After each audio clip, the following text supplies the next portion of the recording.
제17일 창세기 48장. 이런 일이 있은 지 얼마 되지 않아서 요셉은 아버지의 병환 소식을 들었다.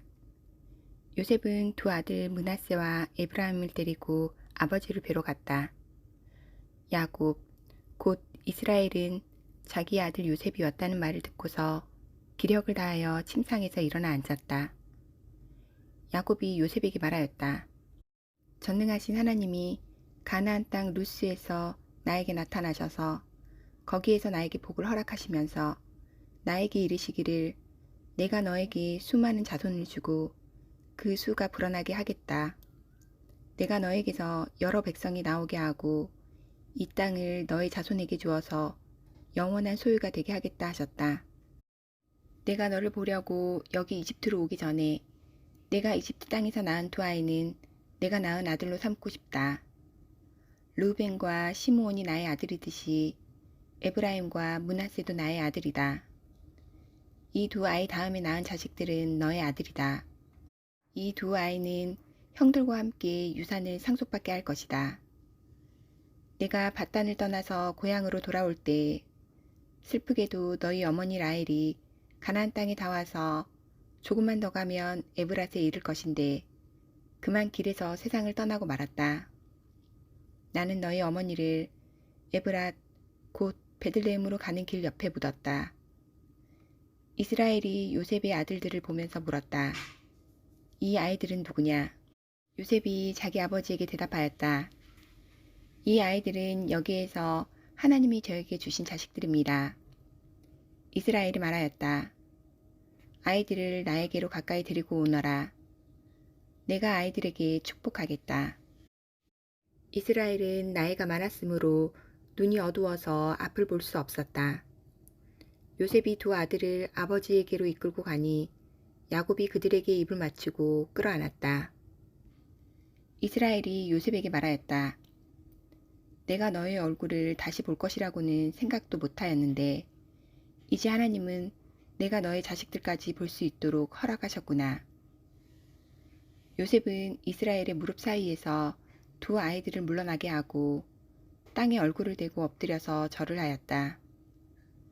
그런 다음에 요셉은 두 아이를 데려다가 오른손으로 에브라임을 이끌어서 이스라엘의 왼쪽에 서게 하고 왼손으로 므낫세를 이끌어서 이스라엘의 오른쪽에 서게 하였다. 그런데 이스라엘은 에브라임이 작은 아들인데도 그의 오른손을 에브라임의 머리 위에 얹고 므낫세는 맏아들인데도 그의 왼손을 므낫세의 머리 위에 얹었다. 야곱이 그의 팔을 엇갈리게 내민 것이다. 야곱이 요셉을 축복하였다. 나의 할아버지 아브라함과 아버지 이삭을 보살펴 주신 하나님, 내가 태어난 날로부터 오늘에 이르기까지 나의 목자가 되어주신 하나님, 온갖 어려움에서 나를 건져주신 천사께서 이 아이들에게 복을 내려주시기를 빕니다. 나의 이름과 할아버지의 이름 아브라함과 아버지의 이름 이삭이 이 아이들에게서 살아있게 하여 주시기를 빕니다. 이 아이들의 자손이 이 땅에서 크게 불어나게 하여 주시기를 빕니다. 요셉은 아버지가 오른손을 에브라임의 머리 위에 얹은 것을 보고서 못마땅하게 여겼다. 요셉은 아버지의 오른손을 에브라임의 머리에서 므낫세의 머리로 옮기려고 아버지의 오른손을 잡고 말하였다. 아닙니다, 아버지. 이 아이가 맏아들입니다. 아버지의 오른손을 큰 아이의 머리에 얹으셔야 합니다. 그러나 그의 아버지는 거절하면서 대답하였다. 나도 안다. 내 아들아, 나도 안다. 므낫세가 한 결례를 이루고 크게 되겠지만 그 아우가 형보다 더 크게 되고 아우의 자손에게서 여러 결례가 갈라져 나올 것이다. 그날 야곱은 이렇게 그들을 축복하였다. 이스라엘 백성이 너희의 이름으로 축복할 것이니 하나님이 너를 에브라임과 같고 므낫세와 같게 하시기를 빈다고 할 것이다. 이렇게 야곱은 에브라임을 므낫세보다 앞세웠다. 이스라엘이 요셉에게 말하였다. 나는 곧 죽는다. 그러나 하나님이 너희와 함께 계시고 너희를 조상들의 땅으로 돌아가게 하실 것이다. 그리고 내 형제들 위에 군림할 너에게는 책임을 더 준다. 세겜은 내가 칼과 활로 아모리 사람의 손에서 빼앗은 것이다. 49장. 야곱이 아들들을 불러놓고서 일렀다. 너희는 모여라. 너희가 뒷날에 겪을 일을 내가 너희에게 말하겠다. 야곱의 아들들아, 너희는 모여서 들어라. 너희의 아버지 이스라엘이 하는 말에 귀를 기울여라. 르우벤아, 너는 나의 맏아들이요 나의 힘, 나의 정력의 첫 열매다. 그 영예가 드높고 그 힘이 드세다. 그러나 거친 파도와 같으므로 또 내가 아버지 침상에 올라와서 내 아버지 침상을 더럽혔으므로 내가 으뜸이 되지는 못할 것이다. 시므온과 레이는 단짝 형제다. 그들이 휘두르는 칼은 난폭한 무기다. 나는 그들의 비밀 회담에 들어가지 않으며 그들의 회의에 끼어들지 않을 것이다. 그들은 화가 난다고 사람을 죽이고 장난삼아 소의 발목 힘줄을 끊었다. 그 노여움이 혹독하고 그 분노가 맹렬하니 저주를 받을 것이다. 그들을 야곱 자손 사이에 분산시키고 이스라엘 백성 사이에 흩어버릴 것이다. 유다야, 너희 형제들이 너를 찬양할 것이다. 너는 원수의 멱살을 잡을 것이다. 너희 아버지의 아들들이 내 앞에 무릎을 꿇을 것이다. 유다야, 너는 사자 새끼 같을 것이다. 나의 아들아, 너는 움킨 것을 찢어 먹고 굴로 되돌아갈 것이다. 엎드리고 웅크리는 모양이 숫사자 같기도 하고 암사자 같기도 하니 누가 감히 범할 수 있으랴. 임금의 지휘봉이 유다를 떠나지 않고 통치자의 지휘봉이 자손 만대에까지 이를 것이다. 권능으로 그 자리에 앉을 분이 오시면 만민이 그에게 순종할 것이다. 그는 나귀를 포도나무에 매며 그 암나귀 새끼를 가장 좋은 포도나무 가지에 맬 것이다. 그는 옷을 포도주에다 빨며 그 겉옷은 포도의 붉은 즙으로 빨 것이다. 그의 눈은 포도주 빛보다 진하고 그의 이는 우유빛보다 희일 것이다. 스불론은 바닷가에 살며 그 해변은 배가 정박하는 항구가 될 것이다. 그의 영토는 시도네까지 이를 것이다. 이사갈은 안장 사이에 웅크린 뼈만 남은 나귀 같을 것이다. 살기에 편한 것을 보거나 안락한 땅을 만나면 어깨를 들이밀어서 짐이나 지고 압제를 받으며 섬기는 노예가 될 것이다. 다는 이스라엘의 한 지파 구실을 톡톡히 하여 백성을 정의로 다스릴 것이다. 다는 길가에 숨은 뱀 같고 오솔길에서 기다리는 독사 같아서 말발굽을 물어 말에 탄 사람을 뒤로 떨어뜨릴 것이다. 주님, 제가 주님의 구원을 기다립니다. 갓은 적군의 공격을 받을 것이다. 마침내 적군의 뒤통수를 칠 것이다.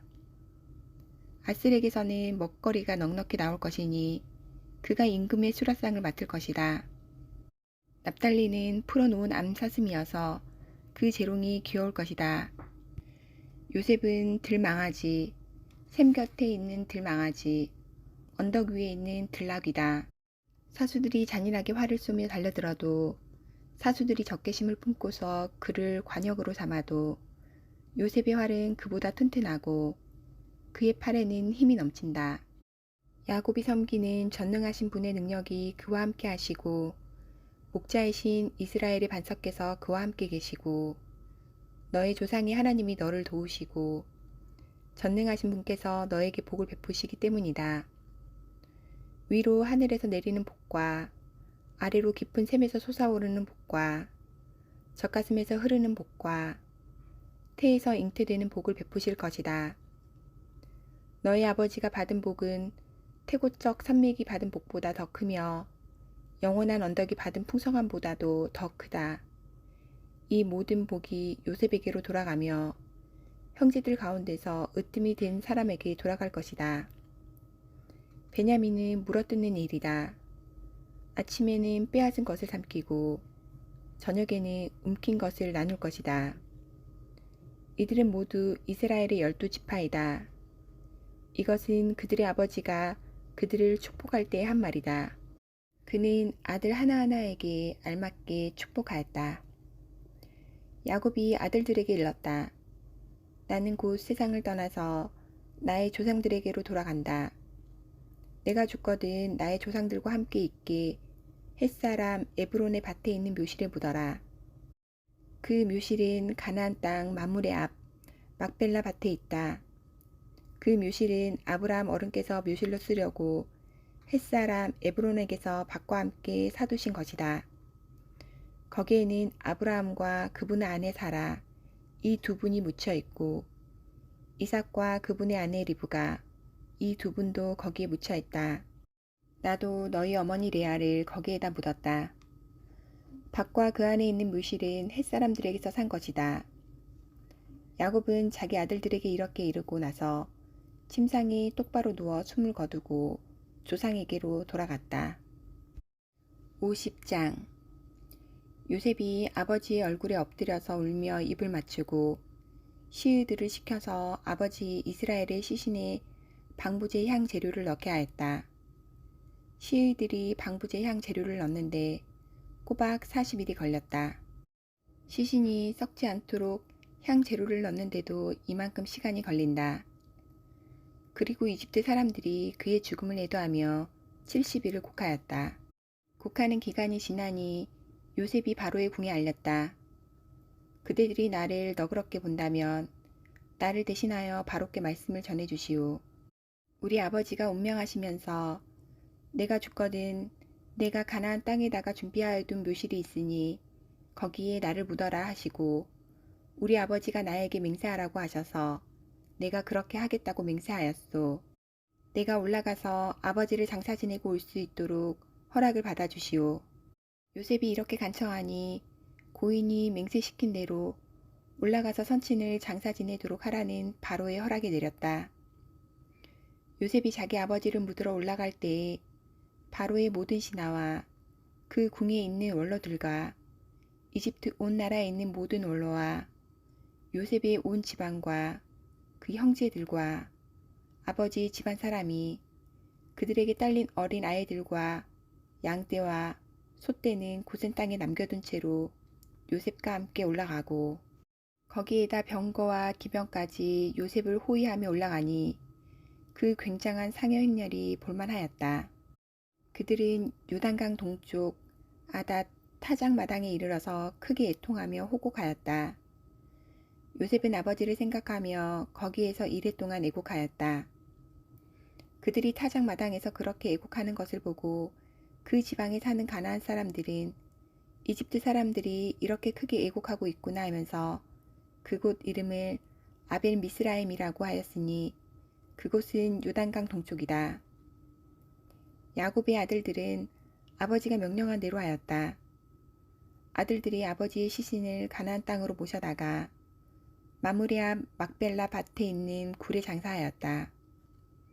그 굴과 거기에 딸린 밭은 아브라함이 묘 자리로 쓰려고 햇사람 에브론에게서 사둔 곳이다. 요셉은 아버지의 장례를 치르고 난 다음에 그의 아버지를 장사 지내려고 그와 함께 갔던 형제들과 다른 모든 사람들을 데리고 이집트로 돌아왔다. 요셉의 형제들은 아버지를 여의고 나서 요셉이 자기들을 미워하여 그들에게서 당한 온갖 억울함을 안 갚음하면 어쩌나 하는 생각이 들어서 요셉에게 전가를 보냈다. 아버지께서 돌아가시기 전에 남기신 유언이 있음이라 아우님에게 전하라고 하시면서 너희 형들이 너에게 몹쓸 일을 저질렀지만 이제 이 아버지는 내가 형들의 허물과 죄를 용서하여 주기를 바란다 하셨습니다. 그러니 아우님은 우리 아버지께서 섬기신 그 하나님의 종들인 우리가 지은 죄를 용서하여 주시기 바랍니다. 요셉은 이 말을 전에 듣고서 울었다. 곧 이어서 요셉의 형들이 직접 와서 요셉 앞에 엎드려서 말하였다. 우리는 아우님의 종입니다. 요셉이 그들에게 말하였다. 두려워하지 마십시오. 내가 하나님을 대신하기라도 하겠습니까? 형님들은 나를 해치려고 하였지만 하나님은 오히려 그것을 선하게 바꾸셔서 오늘과 같이 수많은 사람의 생명을 구원하셨습니다. 그러니 형님들은 두려워하지 마십시오. 내가 형님들을 모시고 형님들의 자식들을 돌보겠습니다. 이렇게 요셉은 그들을 간곡한 말로 위로하였다. 요셉이 아버지의 집안과 함께 이집트에 머물렀다. 요셉은 100년하고도 10년을 더 살면서 에브라임의 자손 3대를 보았고 므낫세의 아들 마길에게서 태어난 아이들까지도 요셉이 자기의 자식으로 길렀다. 요셉이 자기 친족들에게 말하였다. 나는 곧 죽는다. 그러나 하나님께서 반드시 너희를 돌보시고 너희를 이 땅에서 인도하여 내셔서 아브라함과 이삭과 야곱에게 맹세하신 땅에 이르게 하실 것이다. 요셉은 이스라엘 자손에게 맹세를 시키면서 일렀다. 하나님께서 반드시 너희를 돌보실 날이 온다. 그때 너희는 나의 뼈를 이곳에서 옮겨서 그리로 가지고 가야 한다. 요셉이 110살에 세상을 떠나니 사람들은 그의 시신에 방부제 향 재료를 넣은 다음에 이집트에서 그를 입관하였다.